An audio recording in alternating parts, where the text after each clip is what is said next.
I'm so glad you came.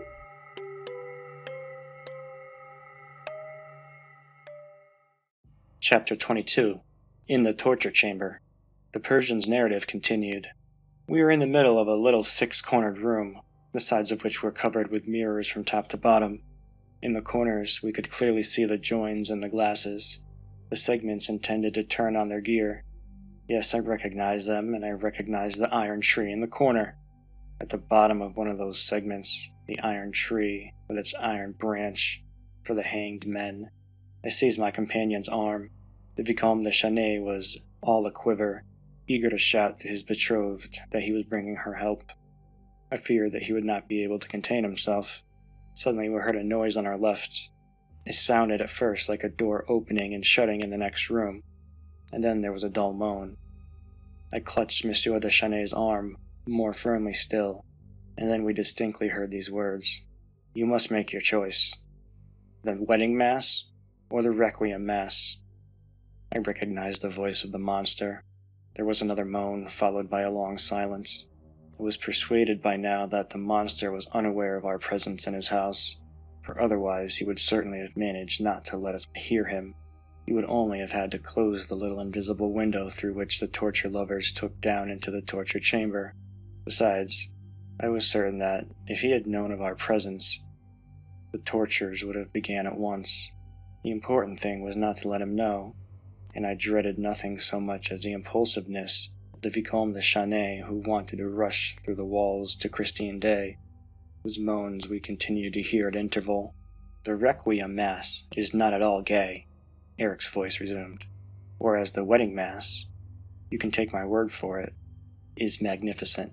You must take a resolution and know your own mind. I can't go on living like this, like a mole in a burrow. Don Juan Triumphant is finished. Now I want to live like everybody else.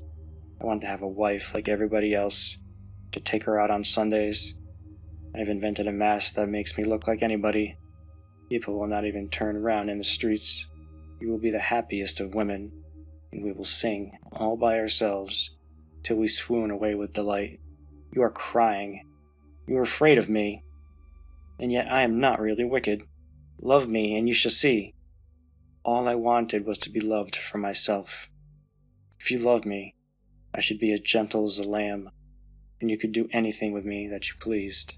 Soon the moans that accompanied this sort of love's litany increased and increased. I've never heard anything more despairing.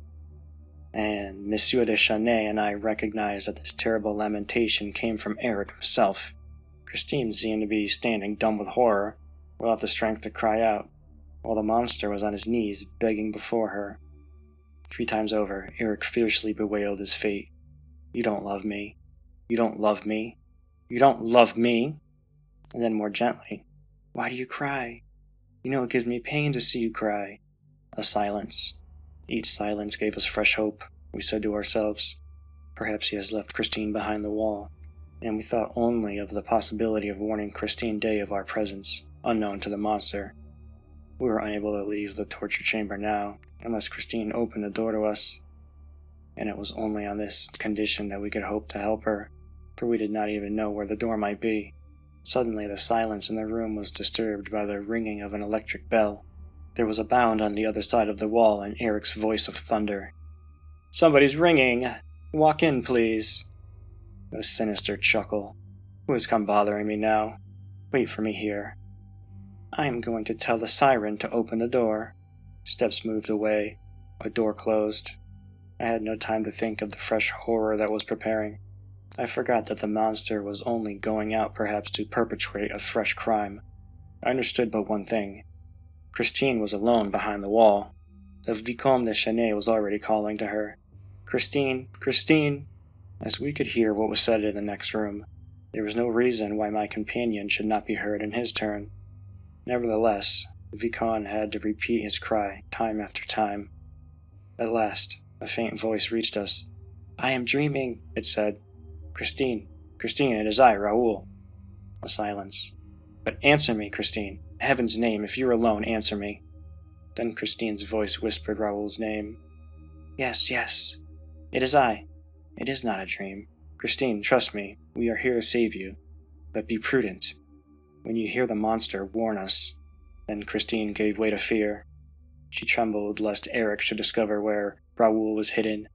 She told us in a few hurried words that Eric had gone quite mad with love and that he had decided to kill everybody and himself with everybody if she did not consent to become his wife. He had given her till 11 o'clock the next evening for reflection. It was the last respite.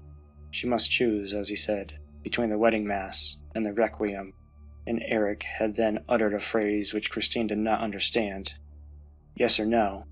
If your answer is no, everybody will be dead and buried." But I understood the sentence perfectly, for it corresponded in a terrible manner with my own dreadful thought. "Can you tell us where Eric is?" I asked. She replied that he must have left the house. "Can you make sure?" "No, I am fastened. I cannot stir a limb." When we heard this, Monsieur de Chanay and I gave a yell of fury. Our safety, the safety of all three of us, depended on the girl's liberty of movement. "But where are you?" asked Christine. "There are only 2 doors in my room. The Louis-Philippe room, of which I told you. Raoul, a door through which Eric comes and goes, and another which he has never opened before me, and which he has forbidden me ever go through, because he said it is the most dangerous of the doors, the door of the torture chamber." "Christine, that is where we are." "You are in the torture chamber?" "Yes, but we cannot see the door. Oh, if I could only drag myself so far. I would knock at the door, and that would tell you where it is." "Is it a door with a lock to it?" I asked. "Yes, with a lock." "Mademoiselle," I said, "it is absolutely necessary that you should open that door to us." "But how?" asked the poor girl tearfully. We heard her straining, trying to free herself from the bonds that held her. "I know where the key is," she said in a voice that seemed exhausted by the effort she had made. "But I'm fastened so tight. Ah, the wretch!" And she gave a sob. "Where is the key?" I asked, signing to Monsieur de Chanay not to speak and to leave the business to me, for we had not a moment to lose. "In the next room near the organ, with another little bronze key which he also forbade me to touch. They are both in a little leather bag, which he calls the bag of life and death. Raoul, Raoul, fly! Everything is mysterious and terrible here, and Eric will soon have gone quite mad. And you are in the torture chamber. Go back by the way you came. There must be a reason why the room is called by that name." "Christine," said the young man, "we will go from here together, or die together. You must keep cool," I whispered. "Why has he fastened you, mademoiselle? You can't escape from his house, and he knows it? I tried to commit suicide. The monster went out last night, after carrying me here, fainting and half chloroformed. He was going to his banker, so he said. When he returned, he found me with my face covered in blood. I had tried to kill myself by striking my forehead against the walls." "Christine," groaned Raoul, and he began to sob. "Then he bound me. I am not allowed to die until 11 o'clock tomorrow evening. Mademoiselle," I declared, "the monster bound you, and he shall unbind you. You have only to play the necessary part. Remember that he loves you." Alas, we heard. Am I likely to forget it? Remember it and smile to him. Entreat him. Tell him that your bonds hurt you. But Christine Day said, "Hush! I hear something in the wall on the lake. It is he. Go away, go away, go away." "We could not go away, even if we wanted to," I said, as impressively as I could. "We cannot leave this. And we are in the torture chamber." "Hush!" whispered Christine again. Heavy steps sounded slowly behind the wall, then stopped and made the floor creak once more. Next came a tremendous sigh, followed by a cry of horror from Christine, and we heard Eric's voice. "I beg your pardon for letting you see a face like this. What a state I am in, am I not? The other one's fault. Why did he ring? Do I ask people who pass to tell me the time? He will never ask anybody the time again. It's the siren's fault." Another sigh, deeper, more tremendous still, came from the abysmal depth of a soul. "Why did you cry out, Christine?" "Because I am in pain, Eric." "I thought I had frightened you. Eric, unloose my bonds. Am I not your prisoner? You will try to kill yourself again. You have given me till 11 o'clock tomorrow evening, Eric." The footsteps dragged along the floor again. "After all, as we are to die together, I am just as eager as you.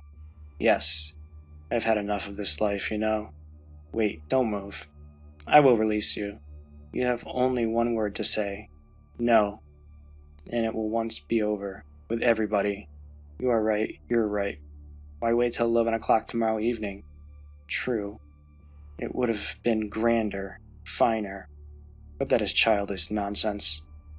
We should only think of ourselves in this life, of our own death. The rest doesn't matter. You're looking at me because I'm all wet? Oh, my dear, it's raining cats and dogs outside. Apart from that, Christine, I think I am subject to hallucinations. You know, the man who rang at the siren's door just now? Go and look if he's ringing at the bottom of the lake well. He was rather like, there, turn round. Are you glad? You're free now. Oh, my poor Christine. Look at your wrists. Tell me, have I hurt them? That alone deserves death. Talking of death, I must sing his requiem. Hearing these remarks, I received an awful presentiment. I, too, had once rung the monster's door, and, without knowing it, must have set some warning current in motion. And I remembered the two arms that had emerged from the inky waters. What poor wretch had strayed to that shore this time? Who was the other one? The one whose requiem we now heard sung. Eric sang like the god of thunder, saying Ideas Irae that enveloped us in a storm. The elements seemed to rage around us. Suddenly the organ and the voice ceased so suddenly that Monsieur de Chauny sprang back on the other side of the wall with emotion, and the voice, changed and transformed, distinctly grated out these metallic syllables. What have you done with my bag?